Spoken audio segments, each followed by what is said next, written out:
So the other day, it was National Girlfriend's Day.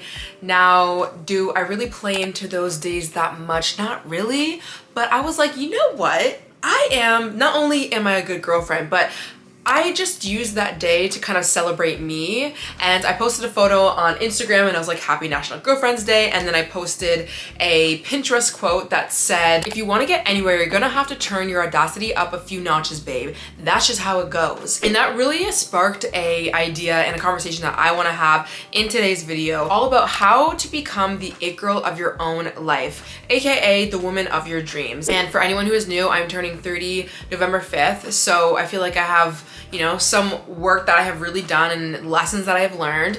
I feel like I have really not curated, that is definitely not the right word, but I have grown into somebody who I feel is very confident, and I love myself, and I really think that I am great. And it almost still feels cringy for me to say that, which is also a problem in itself. Like, why is it cringy for us to celebrate ourselves and be like, I'm my own it girl, I think I'm amazing, I think I am a great girlfriend, but also I just think I'm a great person? That's a whole separate conversation. But with that said, I wanted to talk about some things that I had to do and mindset shifts that I had to even make when it came to allowing myself to feel more confident within myself and to look at myself like I am the it girl of my own life. Now, many people have different definitions of what an it girl means. Some people think it's the girl who's super pretty and super stylish, she has money, she has popularity, she has success, whatever. I mean, everyone's definition is going to be different, but for me, I really do think the it girl is really somebody who is so confident within herself and who loves themselves and who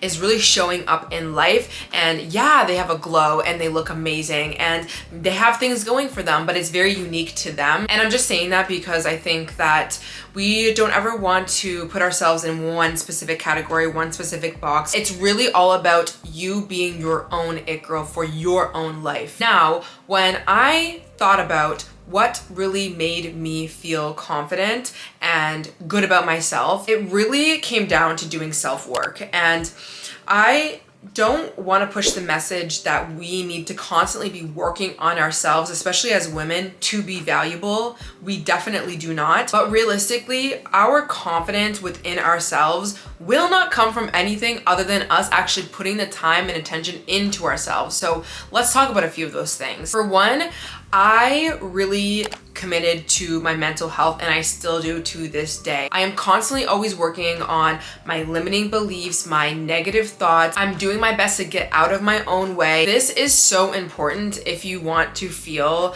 like the it girl, because your mental health dictates so much in your life and your day, the stories that you're constantly telling yourself. And so I do this on a daily basis. I mean, obviously the work that I do, it naturally already feeds into a good mindset, you know, talking about self-development. I also have a podcast, so I'm always talking about these things, but I have a daily journal practice. I go out, sit on my balcony or inside, depending on the day, and I work on my emotions, letting them out. I speak loving affirmations into myself. I think about my dreams and my aspirations. I really work through some of the blocks that I might be having in my own mind. I really do my best to work on my mental health, and it has completely changed my life. I feel like I am so solid within myself, even on the hardest days, because I know that I play a huge role in how I'm thinking and moving in life. And do we have full control over everything all the time, negative thoughts and triggers and this, that? No. But it's how you deal with them. And I have confidence in myself that I can deal with the limiting beliefs that come up,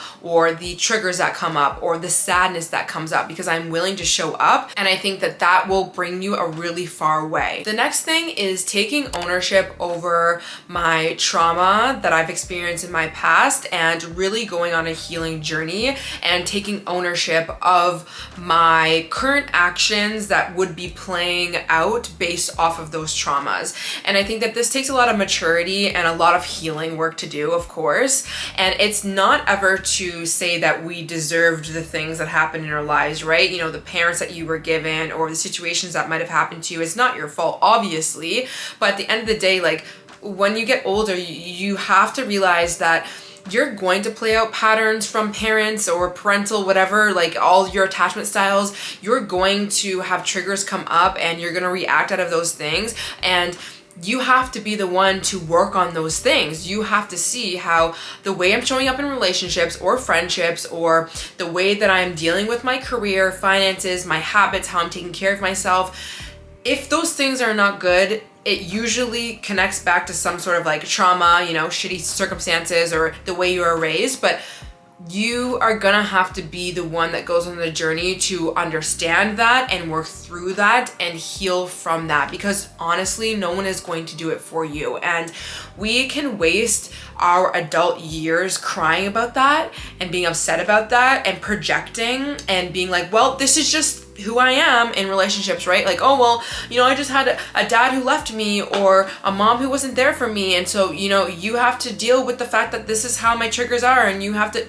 We can be like that, or we can take ownership and say, you know what, I didn't deserve those things, but I'm gonna do my best to work on my part, and so I don't bring it into these relationships, or I don't bring it into these friendships, or I don't bring it into the world. Will you be perfect? No. Will somebody need to understand that you do have certain needs and wants in relationships? Absolutely, and that is totally fine. But I think that the it girl, she really takes responsibility over the things that even weren't her fault, if it affects her and if she is acting out of them. The next thing that really allowed me to feel more empowered is to stop being in victim mentality and crying about my problems and complaining and stressing and worrying about problems and things that I can't change, and instead take control over the things that I can change and control over the way that I respond to the things that are out of my control. When you think of an it girl, or when you think about that woman that you look up to, do you really see her being in victim mentality and, oh my gosh, the world's out to get me, and the world is this and that, and everyone hates me, and I can't find the man of my dreams, or everyone's toxic, or these people are like this and that,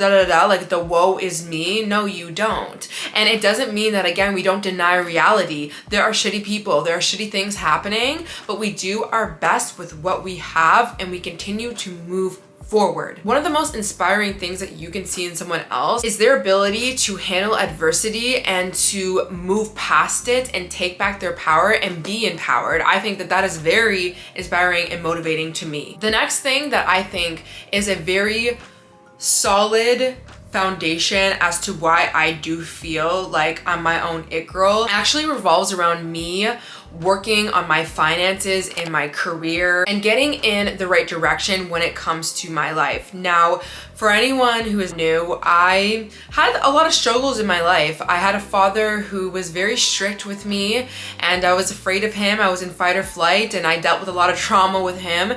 He passed away when I was 16.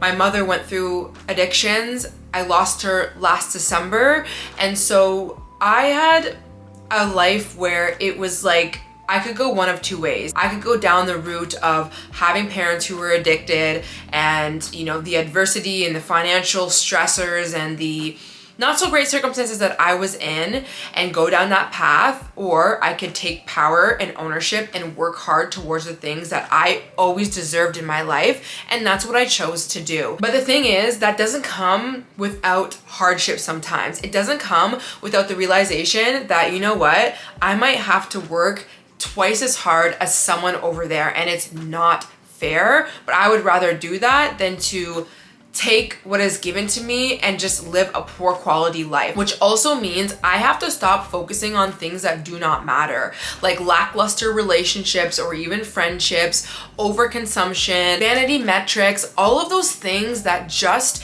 keep you asleep and keep you distracted in your life. And I think that we all probably go through a period of life where that's like that, and it's fine that we focus on some of those things sometimes. We're human, we're living life for the first time. And I think about, when I was in college, like I cared a lot about, like going to the gym and looking fit and hot and pretty, and like I want to talk to guys or Instagram, and I want to buy the latest this and that and all the trends and whatever. But I got to a point where it's like, those things are not going to give me the futures that I want, okay? Those things don't even give me the confidence that I'm truly desiring. What gives me confidence and what gives me a sense of safety and groundedness in my life is working on the things that actually matter, which is forming healthy relationships which is forming a healthy relationship towards myself, which means not just having only conditional love towards myself, which we'll talk about unconditional love, but also removing myself from toxic environments that don't serve me, that keep me stuck, keep me spending money, keep me ill, keep me unhealthy, partying, being around the wrong people, and really focusing on my finances, making sure, you know, like my credit is good, my debt is paid, where am I going with my career, what do I want to be doing with my life, picking up hobbies, spending my time doing things that will allow me to have a good future. That has seriously made me feel so good because, you know, you could take away beauty, you could take away attention from people, you could take away the followers, and then what do you have left when you don't have a solid foundation? Nothing. And I don't ever want to feel like that. So I always try and work on that internal glow up first. Now, the next thing is taking care of myself and understanding that it is a lifestyle and it should just be done and it should always be happening. Going to the gym, moving your body, eating well. And that doesn't mean that things need to be the exact same in every phase of your life.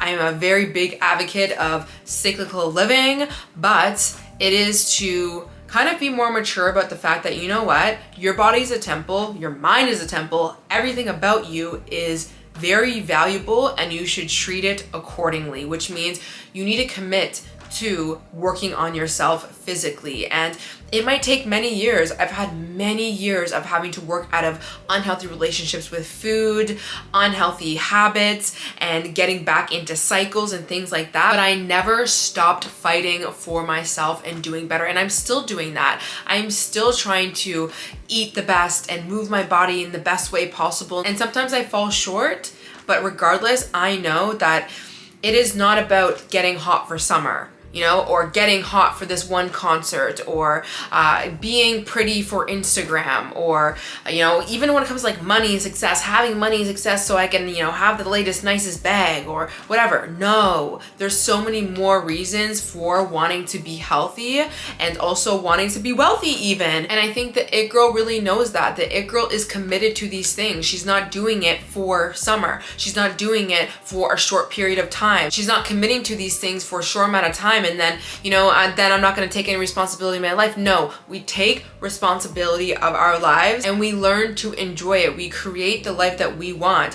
You can create a lifestyle that works for you, your wellness, your diet, your health, everything. And again, like I said, you'll have many different phases and that is so fine and it is definitely needed. Now, the next thing is something that I really needed to get real with myself about, I would say even like the past 2 solid years, is that there is no other way around taking action, and the It Girl, she takes action and she just does the thing. And I think the difference between somebody who is that It Girl, the person who gets shit done, the person who is confident, and the person who is not is simply the one who is willing to take the action and just do the thing and not wait for things to be perfect. And listen, I am a recovering perfectionist, okay? And I love to wait for when I feel the best to do something, but you need to just get it done and get it done messy and just do it. And I think that this falls into a deeper layer, at least for me, when I think of the It Girl. I think about the It Girl being somebody who is immersed in life. She's living. Okay? She's not sitting and scrolling and making Pinterest boards all day and doing nothing about it. She's scrolling and making the Pinterest board and then she's going to live it out. And that's exactly what taking action will do. You have to go live your life. And I'm even just thinking about my like 16-year-old self, 17-year-old self. I used to always only live for summer, okay? And listen, I'm still a summer girl. I definitely do a lot more in the summer than I do in winter. I live in Toronto, so we experience winter here. But I will say I've changed the relationship that I have towards seasonal living as well. I really do my best to be in the present, in the moment, this season of life. What can I do? How can I take action? Even when it comes to my projects, finances, relationships, whatever it is, let's do it. Let's go live life instead of being somebody who is passive. We have one life, guys. We literally only have one life. We need to go live it. Now, sometimes I think the It Girl has this unshakable confidence, whether it's within herself or the decisions she makes. And I think that can be partly due to some sort of belief yes, within herself, but belief in even the unknown and trusting in the unknown and trusting that things are going to work out. I remember that trend, it was called like lucky girl syndrome. Like it's like she has the lucky girl syndrome. She believes that she's just lucky and things happen for her and things work out. And that is a mindset that I try to have as much as possible. And I think partly what's helped me is believing in something bigger than myself, God, spirit, knowing that there are many things I can control and there are many things that I play a part and a role in when it comes to living on this earth. But then there's just some things that I don't have answers for. I don't know how it's gonna work out. And honestly, I need to let them work out the way that they do because I'm stressing about them too much. And what I like to do is just have faith and leave it up to God. Let go and let God. So whether you believe in God or nothing at all, I think trying to practice the art of detachment and letting things go and allowing things to work out beautifully the way they need to in your life is a really good trait to have when you are wanting to become your own it girl, because when you move through life not stressing, guys, you will feel better. Trust me, I know. I am somebody who, once again, I've learned to stress because I've had to. I've had to take control over my life. I've gone through a lot of stressful situations, but I've also realized that that has never gotten me anywhere but sick and depressed in my head and out of my body, and that is no place to live. Now, thinking of the life that I currently have now, my success with what I wanted to accomplish, which was my YouTube, podcast, just being like online and the message that I'm sending out to the world and the things that I have learned and want to share with the world, my book, projects that I'm working on, all of that, even getting my finances sorted, living my dream life, and my relationship that I have, my friendships that I have, the relationship that I have towards myself. This would not have been possible if I didn't, throughout the entirety of me getting everything that I currently have and moving forward in my life, this would not have happened if I didn't learn the art of unconditional love. And listen, in the community of self-love, I think there's a lot of people who know how to love themselves conditionally, meaning you love yourself when you go to the gym. You love yourself when you take the action. You love yourself when you hit the goal. Or you love yourself when you get that external validation. But what happens on the days that you mess up?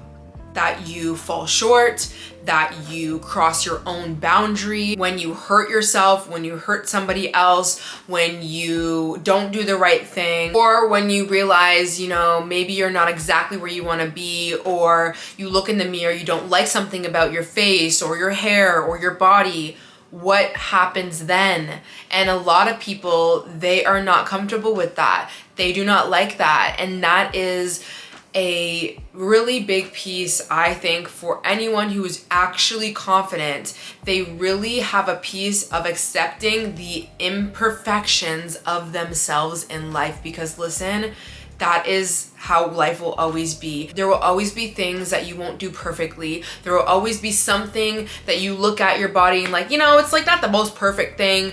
I could change it, but I don't need to. Unless you have this unshakable acceptance for yourself, which is kind of what I do. Like, I don't even look at myself and be like, oh, I need to change this thing. But I do sometimes see in my body like, oh, like, you know, maybe I gained a little bit of weight here, or I'm really tiny right now, because I had a season of my life actually that I had a flare up and I was very, very small, and I knew I didn't look the healthiest, definitely not nourished, but I didn't hate myself for it. I understood what was going on, and that was the season of life that I was in. It wasn't this, oh my God, I can't go out and live my life, or oh my God, I'm so unworthy and not lovable because I look like this. I do my best to work on accepting the things that I either can't change, or this is just a season of life that's happening right now, or this is how I look right now, whatever the case is, and we're just gonna keep it pushing. I think a lot of us women especially, we just go in on ourselves or in on the problem, and we just ruminate. We pick on it, we keep talking about it, we just focus on it instead of being like, you know what, this is what it is, this is how we look, This is where we're at right now. We don't even need to lie to ourselves about it. But what I'm gonna do is I'm gonna take my attention from this thing over here and I'm going to put it over here. And I'm going to pour into myself. I'm going to work on myself if that's what I want. You can work on yourself and still love yourself. You know, it's not self-hate just because you wanna change something about yourself, but you don't hate yourself in the process, because that's never gonna get you anywhere. And I'm telling you this from experience. I have had many periods of my life, especially when I was in my teens and into my early 20s, where I pushed myself to the bone when it came to working out and dieting and trying to look perfect and like everything, even outside of like looks and things like that. And I was miserable, and I couldn't even see or acknowledge the beauty or the success or the work that I even did on myself, because I was so focused on my imperfections. I was so focused on, you're not doing good enough, you're not there yet, your body still doesn't look like that, you still haven't had that success, yada yada yada. You have to let that go. The it girl, she accepts herself, she loves herself, and she still works on herself. She does both. And is she perfect with it? No. And am I perfect with it? No. But what I kind of do when I have those thoughts is I kind of look at it like a cloud. It just like passes over me. I just let it pass. Let the thought pass. It's not that deep. It's not that big of a deal, okay? I'm in my losing season right now, which is the video that I posted before this. It is what it is. We're in the losing season. Let's just stop focusing on the fact that we're in the losing season and how are we gonna win again? What do we need to change about our lives? Lovingly and nicely, but what do we need to work on? Let's get up. We don't need to be worrying about the things that we can't change or the things that have happened. It happened. Let's keep pushing and love ourselves through it. We are human. And the last thing I'll say is this: you become the it girl when you decide that you are the it girl. That's really it. Because you could even do all of these things and you could still, like I said, I've had many seasons where I looked in the mirror and I'm like, I'm not her. I'm not it. It all comes down to you deciding that, you know what, I am no longer going to be moving in this identity of not there yet, or I can't do it, or I'm not enough yet, or not until I hit these 3 things, then I will be her. No, you are her now. And the reason why you can be her now is because being her, being that it girl, she's always evolving and working on herself. So if I can give you one piece of advice is stop thinking that the it girl is a girl who's made it. She has nothing to work on. Everything's a success. Everything is done. And she's just like this pretty perfect person that is, everything is good. That's not reality. No one is fully finished. We are never going to be fully healed. And I mean that in the most empowering way. We don't need to wait for the day to be perfect. And once you release yourself from the shackles of that, you will live your life and you will bring in so much abundance and so much love just by simply deciding that you are worthy of it now. So start changing your mindset about how you look at yourself. You are the it girl, you are her now, and now you can go and take the action that is aligned with the girl of your dreams. How would she think today? What would she be doing? What are her actions like? How would she be speaking to herself? How would she be speaking to others? What does her days look like? And start moving in that direction. Leave behind the rest. I think that's all I'm going to say in today's video. I hope this inspired you, helped you in any sort of way. I just figured I would kind of share that because I was just thinking the other day, like, yeah, you know what? I do feel like a girl of my own life. I'm no longer like waiting for the day. I'm no longer pining over other people and being like, well, I wish I was them, because I've done the work on myself. And it doesn't mean that I'm not always doing the work, but I also do feel so stress-free from simply accepting myself for being human and not getting mad at myself for when I have those days where I get in a rut or I don't feel good about myself. It actually feels really nice to be able to be like, it's okay. You know, you have those days and that's fine, and it still doesn't mean that you're not the it girl or that you're not being successful or you're not, you know, becoming the woman of your dreams. Like, you can be both and have both. It is totally fine. So let me know in the comments if you like this video and anything else you'd like to see when it comes to different topics. And if you are new here, don't forget to subscribe, and I'll see you guys in the next one. Bye.